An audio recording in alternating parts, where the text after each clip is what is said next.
जय श्री कृष्णा। राधे राधे दोस्तों।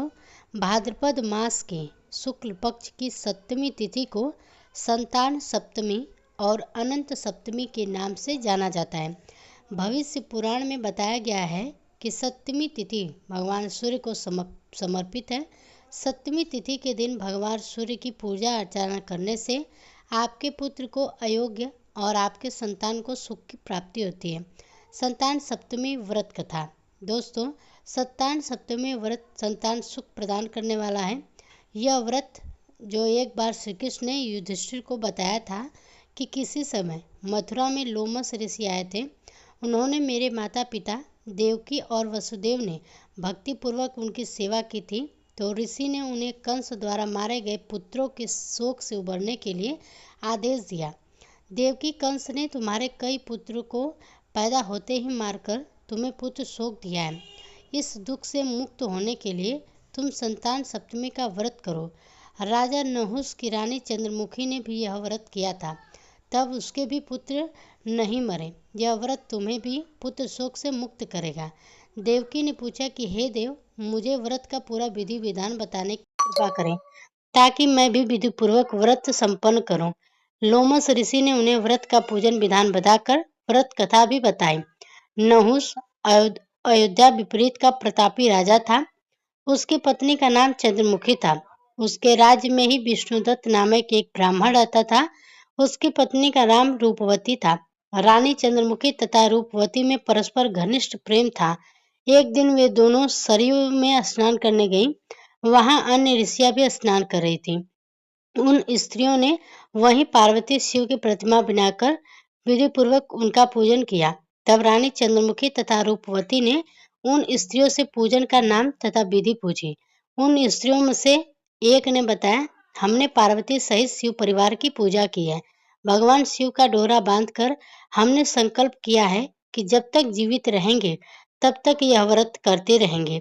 यह मुक्ता भरण व्रत सुख और संतान देने वाला है। यह व्रत की बात सुनकर उन दोनों सखियों ने भी जीवन पर्यंत इस व्रत को करने का संकल्प करके शिव जी के नाम का डोरा बांध लिया।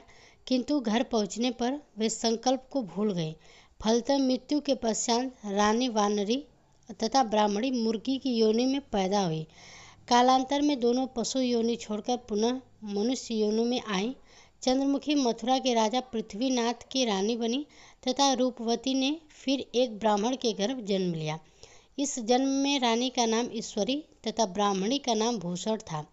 भूषण का विवाह राज पुरोहित अग्निमुख के साथ किया गया। इस जन्म में भी उन दोनों में बड़ा प्रेम हो गया। व्रत भूलने के कारण ही रानी इस जन्म में भी संतान सुख से वंचित रही। प्रौढ़ावस्था में उसने एक गूंगा तथा बहरा पुत्र जन्मा, मगर वह भी 9 वर्ष का होकर मर गया। भूषण ने यह व्रत को याद रखा था, इसलिए उसके गर्भ से सुंदर तथा स्वस्थ 8 पुत्रों ने जन्म लिया। रानी ईश्वरी के पुत्र शोक की संवेदना के लिए एक दिन भूषण उससे मिलने गई। देखते ही रानी के मन में डाह पैदा हुई।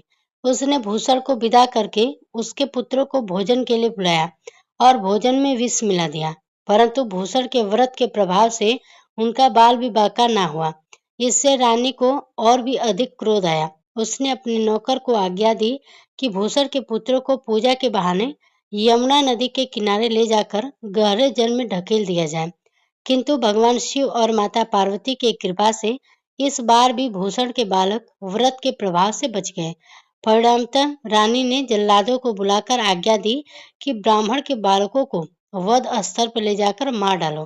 किंतु जल्लाद द्वारा बेहद प्रयास करने पर भी बालक न मर सके। यह समाचार सुनकर रानी को आश्चर्य हुआ। उसने भूषण को बुलाकर सारी बात बताई और फिर क्षमा याचना करके उससे पूछा कि किस कारण से तुम्हारे बच्चे नहीं मर रहे। तब भूषण बोली, क्या आपको पूर्ण जन्म की बात स्मरण नहीं है? रानी ने आश्चर्य से कहा, नहीं, मुझे तो कुछ भी याद नहीं है। तब उसने कहा, सुनो, पूर्व जन्म में तुम रानी नहुस की रानी थी और मैं तुम्हारी सखी। हम दोनों ने एक बार भगवान शिव का डोरा बांधकर संकल्प लिया था कि जीवन पर्यंत संतान सप्तमी का व्रत करेंगे, किंतु दुर्भाग्यवश हम भूल गए और व्रत की अवहेलना होने के कारण विभिन्न योनियों में जन्म लेती हुई अब फिर मनुष्य योनि को प्राप्त हुई हैं। अब मुझे यह व्रत याद हो गई थी, इसलिए मैंने यह व्रत किया। उसी के प्रभाव से आप मेरे पुत्रों को चाहकर भी न मरवा सके। यह सब सुनकर रानी ईश्वरी ने भी विधि पूर्वक संतान सुख देने वाला यह मुक्ता भरण व्रत रखा।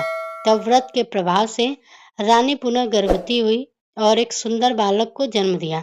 उसी समय से पुत्र की प्राप्ति और संतान की रक्षा के लिए यह व्रत प्रचलित है। संतान सप्तमी का व्रत पूजा। यह व्रत पुत्र प्राप्ति, पुत्र रक्षा तथा पुत्र अभ्युदय के लिए भाद्रपद के शुक्ल पक्ष की सप्तमी को किया जाता है। यह व्रत का विधान दोपहर तक रहता है। इस दिन जाम्बवती के साथ श्याम सुंदर तथा उनके बच्चे शाम की पूजा भी की जाती है। माताएं पार्वती का पूजन करके पुत्र प्राप्ति तथा उसके अभ्युदय का वरदान मांगती हैं। इस व्रत को मुक्ता भरण भी कहते हैं।